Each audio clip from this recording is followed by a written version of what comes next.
Hello दोस्तों, welcome back. क्या आपको पता है इंसान के दिमाग के अंदर और भी अलग अलग पर्सनैलिटीज होती है। जो इंसान ऊपर से बहादुर लग रहा हो वो अंदर से डरपोक निकलता है, तो जो चेहरे से साधु लगता हो वो अंदर से शैतान होता है। आज की मूवी इंसान की इसी इनर पर्सनैलिटी पे बनी है। मूवी का नाम है मैड डिटेक्टिव, जो 2007 में बनी हांगकांग की मूवी है। तो चलो इसका एक्सप्लेनेशन देखते हैं। बनी एक अजीब डिटेक्टिव है। वह सबूत, गवाह, रिपोर्ट्स इन सब के चक्कर में नहीं पड़ता। वो खुद को क्राइम की सिचुएशन में डालता है और केस सॉल्व करता है। सबको लगता है उसके अंदर एक सुपरनैचुरल एबिलिटी है। बनी चीजें देख और सुन सकता है जो आम आदमी नहीं कर सकता, और यही बातें केस सॉल्व करने में उसकी हेल्प करती है। डिपार्टमेंट के कुछ लोग बनी को साइको समझते हैं। अपने इसी साइको स्वभाव की वजह से उसने पुलिस चीफ को उसके रिटायरमेंट फेयरवेल पे अपना कान काट के तोहफे में दिया था, जिसकी वजह से उसे पुलिस फोर्स से निकाला गया है। अब कुछ साल गुजरते हैं। बनी की एबिलिटी अब उसकी बीमारी बन चुकी है। अब उसे लोगों के अंदर की पर्सनैलिटीज दिखाई देती है। इतना ही नहीं, वो अपनी एक्स वाइफ फ्लोरा को एक अलग रूप में हमेशा अपने आसपास महसूस करता है और उससे बातें भी करता है। तो ऐसे में एक दिन डिटेक्टिव होमी बनी की एक केस के सिलसिले में हेल्प मांगने आता है। होमी उसे बताता है कि 18 महीने पहले एक पुलिस डिटेक्टिव होंग रहस्यमय तरीके से गायब हुआ था। वह अपने पार्टनर चीन के साथ एक केस पे काम कर रहा था। एक चोर का पीछा करते हुए वो जंगल में गए, जहां वोंग उसकी गन के साथ गायब हुआ। उसके गायब होने के कुछ महीने बाद शहर में कुछ रॉबरी के केसेस हुए, जिसमें कुछ मर्डर्स भी हुए। उन लोगों को जिस गन से मारा गया था उनके बुलेट्स के सीरियल नंबर से पता चला कि वो बुलेट्स होंग की गन से चलाई गई है। महीनों से तहकीकात चल रही है, मगर कुछ हाथ नहीं लगा। होमी चाहता है कि बनी अपनी सुपर एबिलिटीज के जरिए यह केस सुलझाए। बनी होमी से पूछता है कि मैं तुम्हें क्यों हेल्प करूं, तो उस पर होमी उससे कहता है कि मैं तुम्हारा फैन हूं और हम दोनों में एक अजीब कनेक्शन भी है। डिपार्टमेंट ने होमी को जो सर्विस रिवॉल्वर दी है वही रिवॉल्वर कभी बनी यूज किया करता था। अब बनी होमी को हेल्प करने को तैयार होता है, मगर बनी के दिमाग में बसी उसकी इमेजिनरी वाइफ फ्लोरा उसे यह केस हैंडल करने से मना करती है। उसे लगता है यह केस बनी की जान ले लेगी। दूसरे दिन बनी होमी के पुलिस स्टेशन पहुंचता है, तो उसे पता चलता है कि होंग के गायब होने के बाद एक मास्क मैन ने पुलिस की रिवॉल्वर दिखा के कुछ रॉबरीज की। पुलिस को शक है कि उस चोर के हाथ में जो रिवॉल्वर है वो होंग की है, क्योंकि सिर्फ पुलिस फोर्स को ही उस मेक की .38 कैलिबर की गन दी जाती है। उस रॉबरी के कुछ दिन बाद उसी मास्क मैन ने और कुछ रॉबरीज की, जिसमें उसने मर्डर भी किए। मर्डर किए गए लोगों के शरीर से जो बुलेट्स बरामद की गई वो होंग के रिवॉल्वर की निकली। बनी वीडियो फुटेज देख रहा होता है कि तभी सामने बैठे एक सीनियर ऑफिसर के दिमाग में बसी औरत की पर्सनैलिटी बनी को दिखती है, जो बनी को पागल कह के गालियां दे रही है। मतलब वो ऑफिसर चेहरे पे स्माइल रख के अंदर से बनी को गालियां दे रहा था। बनी अपनी एबिलिटी से वो जान जाता है और उसे पीटता है। वह उस ऑफिसर से कहता है कि मैं तुम्हारे दिमाग में बसी उस गंदी औरत की पर्सनैलिटी को देख भी सकता हूँ और सुन भी सकता हूँ, जिससे वो ऑफिसर शॉक होता है। अब जब बनी होंग के पार्टनर चिंग का वीडियो देखता है तो उसका इनर सेंस उससे कहता है कि वह आदमी गलत है। तो अब बनी होमी के साथ मिलके चिंग का पीछा करने लगता है, तो उसे चिंग के दिमाग में बसी 7 पर्सनैलिटीज दिखाई देती है। बनी चिंग का पीछा करते हुए एक रेस्टोरेंट में जाता है। रेस्टोरेंट में बनी होमी से कहता है कि वो जाके चिंग से बात करे, ताकि वो उसकी पर्सनैलिटीज को स्टडी कर पाएगा।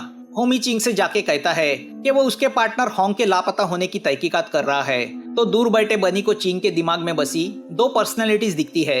एक है भुक्कड़ जाड़ा आदमी, तो दूसरी पर्सनैलिटी है एक अक्लमंद औरत की, जो चिंग के दिमाग को कंट्रोल करके होमी से कहती है कि होंग की रिवॉल्वर उस रॉबर ने चोरी की है और उसी गन से वो लोगों को मारते फिर रहा है। चिंग को लग रहा है कि शायद होंग मर चुका है। दूर बैठा बनी चिंग के दिमाग में बसे बाकी की पर्सनैलिटीज को भी जानना चाहता है, तो वह टॉयलेट में जाके चिंग को उकसाता है। तो चिंग बनी को पीटना शुरू करता है और अपने गन से बनी को मारने जाता है। तभी बनी को चिंग के दिमाग में बसी एक ब्रूटल किलर की पर्सनैलिटी भी दिखाई देती है। चिंग के अंदर बसे मोटे आदमी की पर्सनैलिटी चिंग को रोकते हुए उससे कहती है कि वह गन नहीं चला सकता, नहीं तो पकड़ा जाएगा। तभी आइन वक्त पे वहाँ होमी आता है और चिंग से बनी को बचाता है। अब बनी होमी से कहता है कि चिंग के दिमाग में 7 पर्सनैलिटीज है, उसमें से एक डेडली किलर की पर्सनैलिटी भी छुपी हुई है, जो किसी को भी मार सकती है। मगर वो कंफ्यूज है कि उस मोटे की पर्सनैलिटी ने उससे ऐसा क्यों कहा कि वह गन चलाएगा तो पकड़ा जाएगा। बनी होमी से कहता है कि इस केस में सबसे बड़ा रोल पुलिस रिवॉल्वर का है। इस केस की सारी मिस्ट्री उसी गन से जुड़ी हुई है। अब बनी हुबहू वैसी ही रॉबरी परफॉर्म करता है जो स्टोर और क्लब में उस मास्कमैन ने की थी। तो वह इस नतीजे पे पहुंचता है कि यह सब रॉबरीज एक आदमी ने नहीं बल्कि दो अलग अलग आदमियों ने की है। एक आदमी ने सिर्फ रॉबरीज की है तो दूसरे ने रॉबरीज के साथ मर्डर भी किए हैं। मतलब दो अलग सस्पेक्ट है और दो अलग पुलिस गन इन रॉबरीज में इन्वॉल्व है। एक का मकसद सिर्फ पैसे चुराना था तो दूसरे का पैसे के साथ लोगों को अननेसेसरीली मारना भी था। तो हमें एक नहीं दो सस्पेक्ट की तलाश है। मगर माना कि उनमें से एक गन लापता होंग की है तो दूसरी किसकी है। रात को होमी अपनी गर्लफ्रेंड जीजी और बनी के साथ रेस्टोरेंट में आता है। बनी उसके सामने ऐसा बिहेव करता है मानो उसके साथ उसकी वाइफ फ्लोरा भी है। बनी का पागलपन देख के जीजी चकरा जाती है। जीजी भी एक पुलिस ऑफिसर है। दूसरे दिन बनी और होमी उस जंगल में जाते हैं जहां होंग गायब हुआ था। बनी अपने इनर सेंस से होमी को बताता है कि होंग मर चुका है और उसे इसी जंगल में कहीं दफनाया गया है। अब बिनी अपनी रोज की आदतों के अनुसार वह क्राइम सीन परफॉर्म करने जाता है। वह एक बड़ा गड्ढा खोद के उसमें सो जाता है। फिर वह होमी को ऊपर से मिट्टी डालने बोलता है। वह देख के होमी उससे कहता है कि वह भी यह ट्राई करना चाहेगा। तो अब बनी की जगह होमी गड्ढे में सो जाता है। वह अपनी गन और आईडी कार्ड बनी को देता है। बनी उसे मिट्टी से ढक देता है। तभी बनी की आंखों के सामने चिंग की ओरिजिनल पर्सनैलिटी आती है जो दरअसल उसके दिमाग का इल्यूजन है। चिंग की वो पर्सनैलिटी झाड़ियों में कुछ ढूंढ रही है। चिंग से उसे पता चलता है कि वो उसकी खोई हुई गन पिछले 18 महीने से ढूंढ रहा है। चिंग उसे बताता है कि उस रात चोर का पीछा करते वक्त उसकी गन खो गई थी। बनी चिंग की पर्सनैलिटी का दिमाग पढ़ लेता है। वह उससे कहता है कि उस रात उसने होंग का मर्डर किया। मगर चिंग की उस पर्सनैलिटी को पता नहीं उसने मर्डर क्यों किया, क्योंकि वह मर्डर चिंग की किलर पर्सनैलिटी ने किया होता है। यहाँ कुछ देर होने के बाद मिट्टी में दबे होमी की सांसें रुकने लगती है तो वह मिट्टी से बाहर आता है तो देखता है बनी उसकी गन और कार लेके उसे उसी हालत में छोड़ के चला गया है। वह देख के होमी अपने आप पे बहुत गुस्सा होता है कि उसने एक पागल पे भरोसा किया। वह गुस्से से बनी के घर आता है तो वहाँ उसकी मुलाकात बनी की एक्स वाइफ डिंगी से होती है। डिंगी भी पुलिस ऑफिसर है। वह होमी को बताती है कि बनी स्प्लिट पर्सनैलिटी डिसऑर्डर का बीमार है। वह हमेशा दावा करता है कि उसे लोगों की इनर पर्सनैलिटीज दिखाई देती है।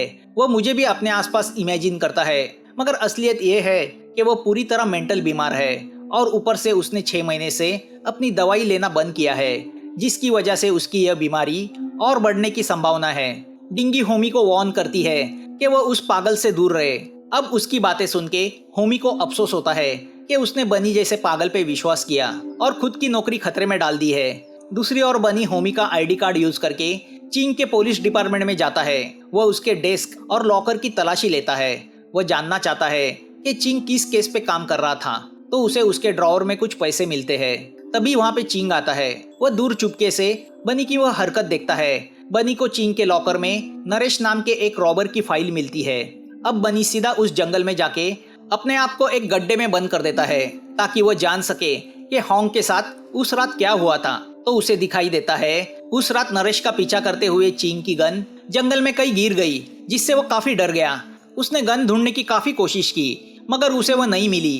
होंग ने उसे सलाह दी कि उन्हें डिस्पैच डिपार्टमेंट को इस बारे में इन्फॉर्म करना चाहिए मगर चिंग के अंदर के डरपोक पर्सनैलिटी ने उसे वैसा करने से मना किया क्योंकि ड्यूटी पर लापरवाही से सर्विस गन को गंवाना यह उस ऑफिसर की इररिस्पॉन्सिबिलिटी दर्शाता है जिससे चिंग का रिकॉर्ड खराब होके उसके होने वाले प्रमोशन पे भी असर पड़ सकता है।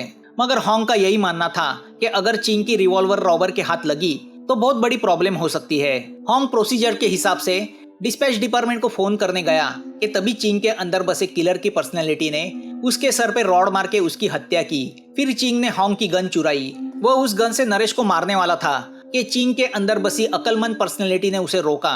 उसने उसे एक आइडिया दी कि वह ऐसा बनाव करे कि रॉबर ने चिंग की नहीं बल्कि होंग की गन चुराई और यहाँ चिंग होंग की गन इस्तेमाल करके चेहरे पे मास्क चढ़ा के रॉबरी और मर्डर करे जिससे किसी को भी उसकी गन गायब होने का शक भी नहीं होगा और चिंग जो कर्जे में है उसका कर्जा रॉबरी के पैसे से खत्म होगा।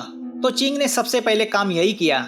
उसने पुलिस फोर्स के डेटाबेस में जाके अपने गन के सीरियल नंबर की जगह होंग की गन का सीरियल नंबर डाला तो होंग की गन के सीरियल नंबर के सामने अपनी गन का नंबर डाला जिससे साबित हुआ कि रॉबर ने होंग की गन चुराई।